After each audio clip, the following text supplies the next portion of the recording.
ଭାଇ ମୁଁ ଏମିତି ମଜାକରେ କହିଲି ଭାଇ ଆଇଫୋନ ମାନେ ମୁଁ ଟାଟୁ କରିଦେବି ତମ ନା ମାନେ ଷ୍ଟୋରର ମୋତେ ଆଇଫୋନ 15 ଦେ ମୁଁ କହିଥିଲି ମୋ ଆଡୁ ତୁମେ କଣ କରିବ? ରିଲ୍ସ କରି ରିଲ୍ସ କରିବ?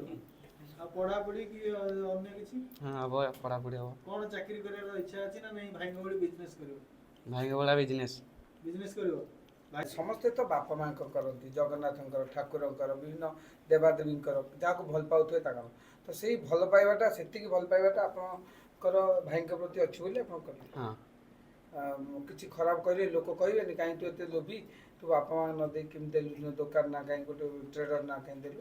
ଭଲ ପାଇବା ଯେହେତୁ ଅଛି ଭାଇଙ୍କ ନାଁ ଟାଟୁ କରିଥିଲି ଭାଇ ଆଇଫୋନ 15 ବି ଦେଇଛନ୍ତି। ଆଚ୍ଛା ଏଇ କେବଳ ଆଇଫୋନ ମାଗୁଛ, ଭାଇଙ୍କୁ ଗୋଟେ ଚାକିରି ବି ତ ମାଗି ପାରନ୍ତ। ଚାକିରିର କିଛି ଆବଶ୍ୟକତା ନାହିଁ, ଭାଇଙ୍କ ଭଳିଆ ବିଜନେସ୍ କରିବାର ଅଛି। ଜାଣିଥିଲେ ଆଇଫୋନ ମିଳିବ ବୋଲିକା? ମୁଁ କେବେ ଆଶା ନଥିଲି, ମୁଁ ଭାବିଥିଲି ମିଳିବନି ଆଇଫୋନ।